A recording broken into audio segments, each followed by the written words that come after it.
नमस्कार देवियों और सज्जनों, मैं हूं आपका दोस्त और आज मैं आपको एक ऐसी यात्रा पर ले जा रहा हूं जहां आस्था, रहस्य और चमत्कार एक दूसरे से मिलते हैं।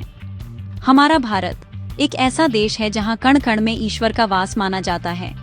यहाँ पत्थरों को पूजा जाता है, नदियों को माँ कहा जाता है और मंदिरों को केवल ईंट पत्थर का ढांचा नहीं बल्कि स्वयं देवताओं का घर समझा जाता है। और जब घर देवताओं का हो तो उसकी सुरक्षा का भार भी तो वही उठाते हैं, है ना? भारत के कोने कोने में कई ऐसे प्राचीन और दिव्य मंदिर हैं जिनके बारे में यह दृढ़ विश्वास है कि उनकी रक्षा कोई और नहीं बल्कि स्वयं अधिष्ठाता देवता करते हैं। इन मंदिरों से जुड़ी लोक कथाएं, चमत्कार की घटनाएं और पीढ़ियों से चली आ रही मान्यताएं इन्हें और भी रहस्यमयी और आकर्षक बनाती हैं। ये कहानियां हमें सोचने पर विवश कर देती हैं कि क्या विज्ञान की सीमाओं से परे भी कोई शक्ति है, कोई ऐसी अलौकिक ऊर्जा है जो इन पवित्र स्थलों को हर आपदा, हर आक्रमण से बचाती आ रही है। तो चलिए कंप्यूटर जी, हमें भारत के उन अद्भुत मंदिरों की ओर ले चलें। आज हम जानेंगे ऐसे ही 6 मंदिरों के बारे में जहां अलौकिक संरक्षण की कहानियां आज भी जीवित हैं और भक्तों की आस्था को और भी सुदृढ़ करती हैं। अपनी कुर्सी की पेटी बांध लीजिए क्योंकि आस्था और रहस्य का यह सफर अब शुरू होने वाला है। आइए देखते हैं भारत के वो 6 रहस्यमयी मंदिर जहां देवता स्वयं रक्षा करते हैं। हमारी इस यात्रा का पहला पड़ाव है मध्य प्रदेश, जिसे भारत का हृदय भी कहा जाता है। यहाँ पवित्र नर्मदा नदी के बीच एक द्वीप है जिसका आकार देवनागरी के एयूएम जैसा है और इसी एयूएम आकार के द्वीप पर विराजमान है भगवान शिव अपने ओंकारेश्वर स्वरूप में। यह मंदिर भगवान शिव के 12 ज्योतिर्लिंगों में से चौथा ज्योतिर्लिंग है, एक ऐसा स्थान जहाँ शिव स्वयं प्रकाश के स्तंभ के रूप में प्रकट हुए थे। यहाँ की हर लहर, हर हवा शिव की महिमा का गुणगान करती प्रतीत होती है। कल्पना कीजिए, एक द्वीप जो स्वयं ईश्वर के प्रतीक जैसा दिखता हो और उसके ऊपर स्थित हो उनका ज्योतिर्लिंग। यह संयोग नहीं बल्कि एक दिव्य संयोजन है। ओंकारेश्वर का अर्थ है एयूएमकार के स्वामी और यहाँ आकर भक्तों को यह अनुभूति होती है कि वे सृष्टि के नाद के स्रोत के कितने निकट हैं। यह मंदिर 2 भागों में विभाजित है, ओंकारेश्वर और ममलेश्वर। भक्त नर्मदा के दोनों किनारों पर स्थित इन दोनों शिवलिंगों के दर्शन को एक ही ज्योतिर्लिंग का पूर्ण रूप मानते हैं। यहाँ की सबसे प्रचलित और गहरी मान्यता यह है कि इस मंदिर और इसके भक्तों की रक्षा स्वयं महादेव करते हैं। नर्मदा नदी, जिसे शिव की पुत्री भी कहा जाता है, माँ की तरह इस द्वीप को अपनी गोद में समेटे हुए है। सदियों से इस क्षेत्र ने कई प्राकृतिक और मानव निर्मित संकटों का सामना किया होगा, लेकिन यह मंदिर अडिग खड़ा है। भक्तों का मानना है कि जब भी कोई संकट आता है तो भगवान शिव स्वयं रक्षक बनकर खड़े हो जाते हैं। कहा जाता है कि रात्रि में शयन आरती के बाद यहाँ कुछ अलौकिक घटनाएं होती हैं। पुजारियों का मानना है कि भगवान शिव और माता पार्वती स्वयं यहाँ आते हैं और चौसर खेलते हैं। सुबह जब गर्भगृह खोला जाता है तो कई बार चौसर के पासे बिखरे हुए मिलते हैं। यह विश्वास इस स्थान को और भी रहस्यमयी बना देता है। यह दर्शाता है कि यह केवल एक पूजा स्थल नहीं बल्कि देवताओं का जीवंत निवास है। इस मंदिर की वास्तुकला भी अद्भुत है। नागर शैली में बना यह मंदिर अपने जटिल नक्काशीदार स्तंभों और भव्य शिखर के साथ देखने वालों को मंत्रमुग्ध कर देता है।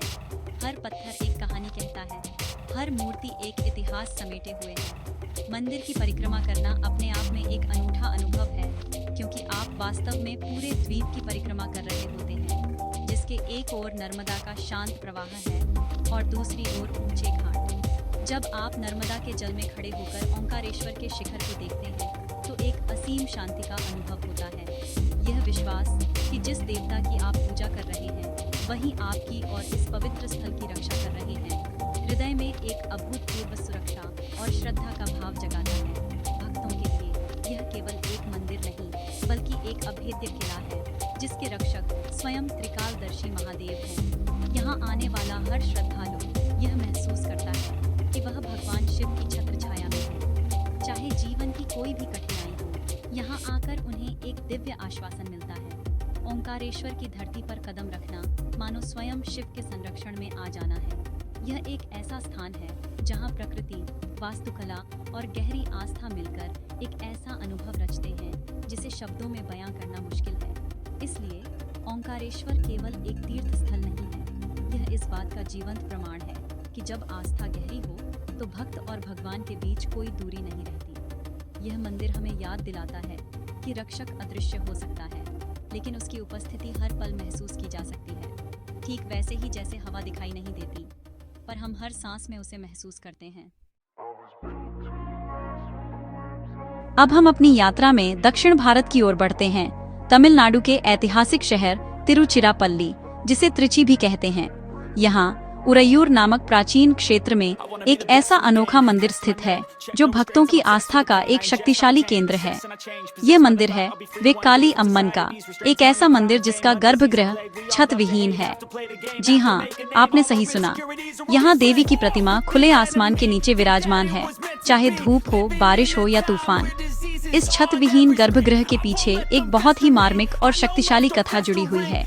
प्राचीन काल में जब एक स्थानीय चोल राजा ने एक फूल बेचने वाली महिला के साथ अन्याय किया, तो उसके क्रोध से पूरा उरैयूर शहर रेत के तूफान में नष्ट हो गया।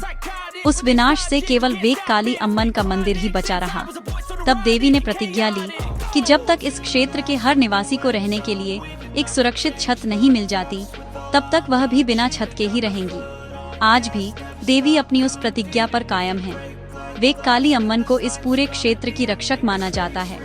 यहाँ के निवासी मानते हैं कि देवी स्वयं एक सजग प्रहरी की तरह उन पर दृष्टि रखती हैं। खुले आसमान के नीचे विराजमान होकर वह प्रकृति के सभी तत्वों को सहन करती है, ठीक उसी तरह जैसे एक माँ अपने बच्चों की रक्षा के लिए हर कष्ट सह लेती है। यह दृश्य भक्तों के मन में देवी के प्रति अगाध प्रेम और सम्मान भर देता है। यहाँ की एक और अनूठी परंपरा है चिट्ठू लिखने की। भक्त अपनी समस्याएं या इच्छाएं एक कागज के टुकड़े पर लिखकर मंदिर में रखे एक त्रिशूल पर बांध देते हैं। उनका दृढ़ विश्वास है कि देवी उनकी हर अर्जी को सीधे पढ़ती है और जल्द से जल्द उसका निवारण करती है। हजारों की संख्या में बंधे ये कागज के टुकड़े अनगिनत प्रार्थनाओं और अटूट विश्वास की कहानी कहते हैं। यह मंदिर इस बात का प्रतीक है कि ईश्वर का संरक्षण किसी छत या चार दीवारी का मोहताज नहीं होता। देवी का खुले में रहना यह दर्शाता है कि उनकी कृपा और सुरक्षा सार्वभौमिक है, जो हर किसी तक बिना किसी बाधा के पहुंचती है। जब भक्त यहाँ आकर ऊपर देखते हैं तो उन्हें मंदिर की छत की जगह अनंत आकाश दिखाई देता है, जो उन्हें देवी की असीम शक्ति और व्यापकता का एहसास कराता है। स्थानीय लोग बताते हैं कि कई बार भारी बारिश और तूफान के बावजूद देवी की प्रतिमा और गर्भगृह का क्षेत्र रहस्यमयी तरीके से सूखा रह जाता है। इन घटनाओं को वे देवी का प्रत्यक्ष चमत्कार मानते हैं, जो उनके विश्वास को और भी पुख्ता करता है कि वेक्काली अम्मन वास्तव में नगर की रक्षा कर रही हैं। वह केवल एक मूर्ति नहीं, बल्कि एक जीवंत जागृत शक्ति है जो हर पल अपने भक्तों के साथ है। इस मंदिर का वातावरण बहुत ही शक्तिशाली और ऊर्जावान है। देवी का रौद्र लेकिन ममतामयी स्वरूप भक्तों को साहस और आश्वासन प्रदान करता है। लोग यहाँ न केवल अपनी समस्याओं के समाधान के लिए आते हैं, बल्कि देवी का धन्यवाद करने भी आते हैं, जिन्होंने एक माँ की तरह हमेशा उनकी रक्षा की है। यह मंदिर शासक के अन्याय के विरुद्ध एक सामान्य महिला के सम्मान की रक्षा का भी प्रतीक है। अतः वेक्काली अम्मन का यह छत विहीन मंदिर हमें सिखाता है कि सच्चा संरक्षण बाहरी आवरणों में नहीं, बल्कि आंतरिक शक्ति और संकल्प में निहित है। यह एक देवी की अपने भक्तों के प्रति असीम करुणा और उनके कल्याण के लिए की गई प्रतिज्ञा का जीवंत स्मारक है। यहाँ आकर महसूस होता है कि सबसे बड़ी छत तो स्वयं ईश्वर के आशीर्वाद की ही होती है।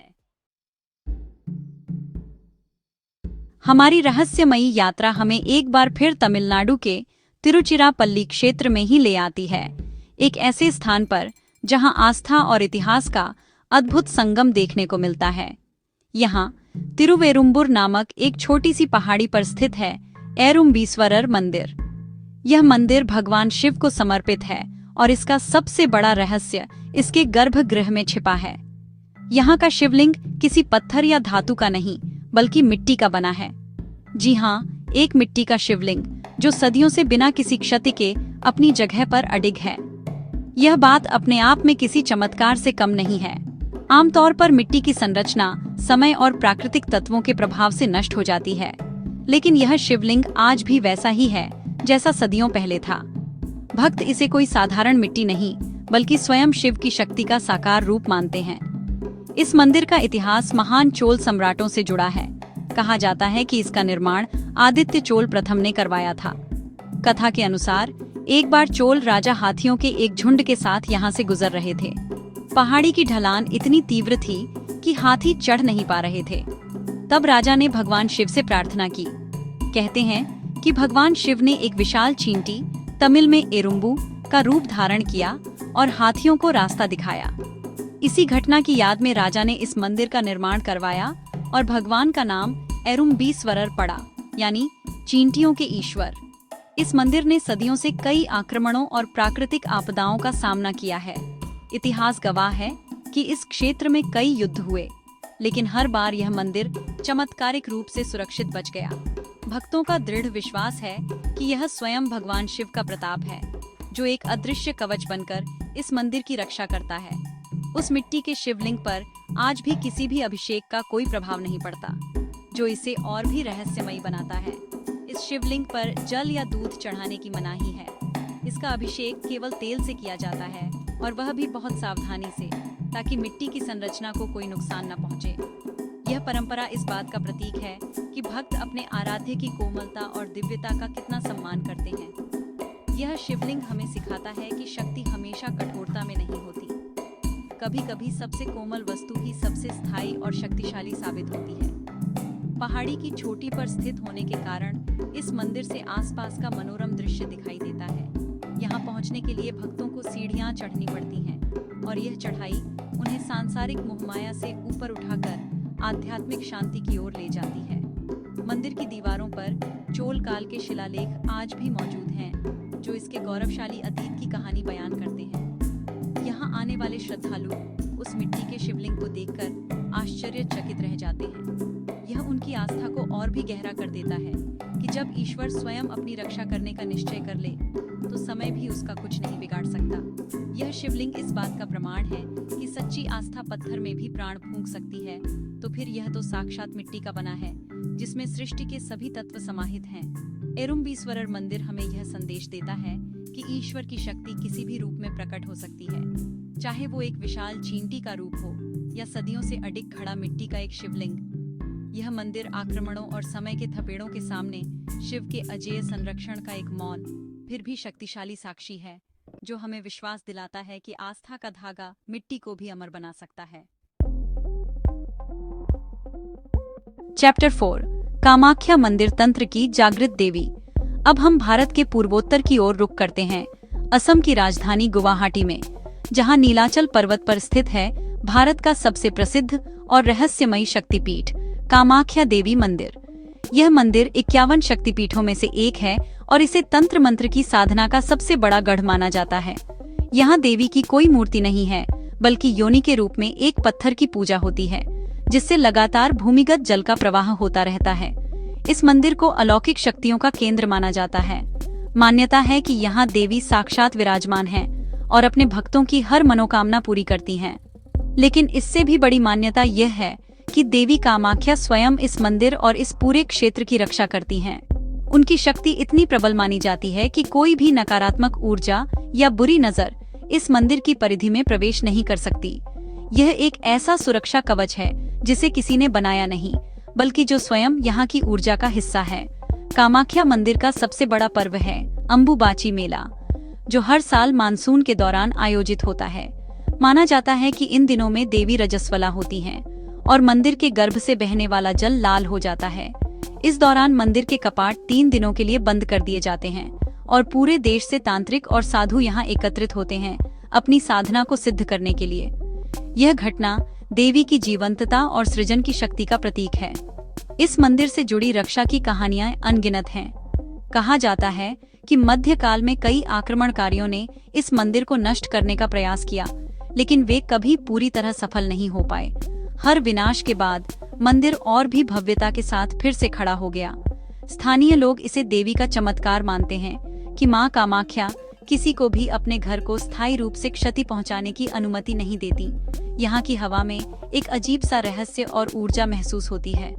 मंदिर परिसर में कदम रखते ही एक अलग प्रकार की अनुभूति होती है, जिसे शब्दों में व्यक्त करना कठिन है। भक्तों का मानना है कि देवी अपने भक्तों की पुकार सीधे सुनती हैं और उनकी रक्षा के लिए सदैव तत्पर रहती हैं। इसीलिए यह मंदिर केवल इच्छा पूर्ति का केंद्र नहीं, बल्कि सुरक्षा और अभय का भी प्रतीक है। तंत्र साधकों के लिए यह स्थान किसी स्वर्ग से कम नहीं है।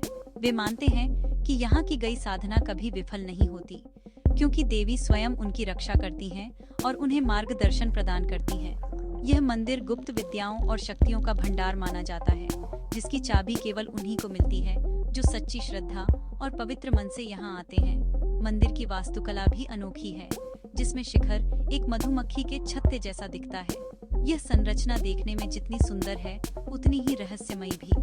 गर्भगृह में अंधेरा रहता है और केवल दियों की रोशनी में उस योनि शिला के दर्शन होते हैं, जो सृष्टि की उत्पत्ति का प्रतीक है।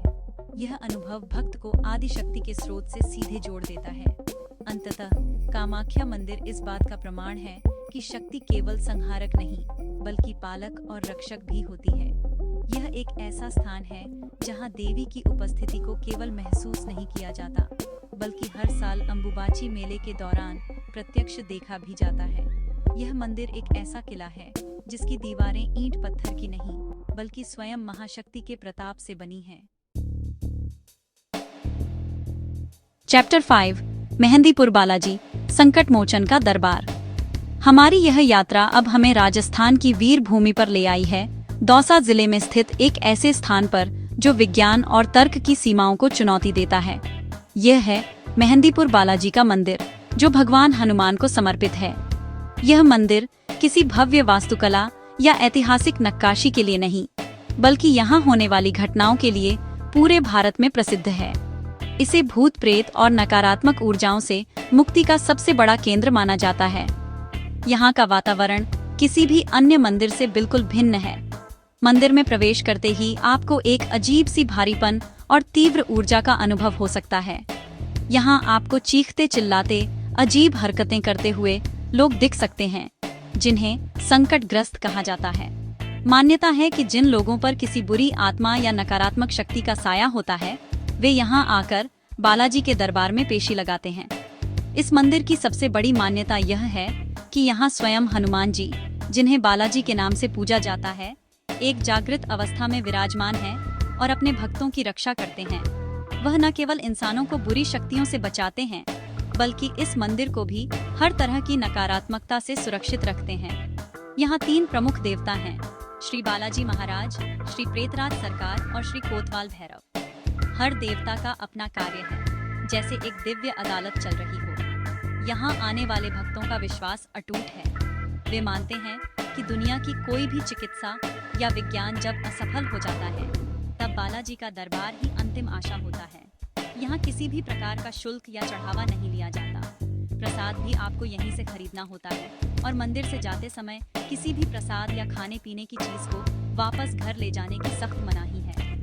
माना जाता है कि ऐसा करने से नकारात्मक ऊर्जा आपके साथ जा सकती है। इस मंदिर से जुड़ी रक्षा की कथाएं यहाँ के कण कण में बसी हैं।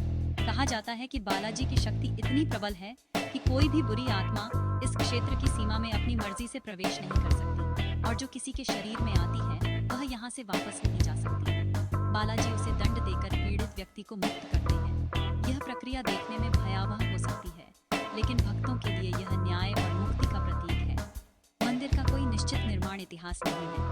कहते हैं कि भगवान बालाजी की मूर्ति किसी ने बनाई नहीं, बल्कि यह अरावली की पहाड़ियों में स्वयं प्रकट हुई थी। इस स्थान की खोज श्री गणेशपुरी जी महाराज ने की थी, जिन्हें स्वप्न में बालाजी ने दर्शन देकर इस स्थान के बारे में बताया था। तब से यह स्थान पीड़ित मानवता की सेवा का केंद्र बन गया। यहाँ का अनुशासन बहुत कठोर है। भक्तों को कुछ नियमों का पालन करना होता है, जैसे कि पीछे मुड़कर न देखना, किसी से बात न करना और मंदिर से निकलते समय कोई भी वस्तु साथ न ले जाना। यह नियम इस स्थान की ऊर्जा को संतुलित रखने और भक्तों को सुरक्षित रखने के लिए बनाए गए हैं। यह दिखाता है कि दैवीय संरक्षण के साथ साथ अनुशासन का पालन भी कितना आवश्यक है। मेहंदीपुर बालाजी का मंदिर तर्क और विश्वास के बीच की एक महीन रेखा पर खड़ा है। यह हमें सोचने पर मजबूर करता है कि क्या ऐसी शक्तियाँ वास्तव में मौजूद हैं जिन्हें हम देख या समझ नहीं सकते। भक्तों के लिए इसका उत्तर है हाँ। उनके लिए बालाजी केवल एक देवता नहीं, बल्कि एक रक्षक, एक चिकित्सक और एक न्यायाधीश है, जो हर संकट से उनकी रक्षा करने के लिए सदैव जागृत रहते हैं। चैप्टर 6 श्री पद्मनाभस्वामी मंदिर अनंत धन के रहस्यमयी रक्षक। हमारी इस अविश्वसनीय यात्रा का अंतिम पड़ाव है केरल की राजधानी तिरुवनंतपुरम, जहां स्थित है दुनिया का सबसे धनी मंदिर श्री पद्मनाभस्वामी मंदिर। भगवान विष्णु को समर्पित यह मंदिर अपनी भव्यता, द्रविड़ शैली की वास्तुकला और अपने अकूत खजाने के लिए विश्व प्रसिद्ध है। यहाँ भगवान विष्णु अनंत शयनम मुद्रा में यानी आदिशेष नाग पर लेटे हुए विराजमान हैं। उनकी विशाल प्रतिमा के दर्शन 3 अलग अलग दरवाजों से करने पड़ते हैं। यह मंदिर जितना अपने खजाने के लिए जाना जाता है, उससे कहीं ज्यादा अपने रहस्यमयी तहखानों के लिए प्रसिद्ध है। इस मंदिर में कुल 6 तहखाने हैं, जिन्हें ए से एफ तक का नाम दिया गया है। सुप्रीम कोर्ट के आदेश पर जब इनमें से 5 तहखानों को खोला गया तो दुनिया दंग रह गई। सोने चांदी, हीरे जवाहरात और अनमोल रत्नों का इतना बड़ा भंडार मिला जिसकी कीमत का अंदाजा लगाना भी मुश्किल है। लेकिन असली रहस्य छिपा है इसके छठे और अंतिम तहखाने में, जिसे वॉल्ट बी या कल्लर बी कहा जाता है। इस तहखाने के दरवाजे पर किसी भी तरह का कोई ताला, नट बोल्ट या कुंडी नहीं है।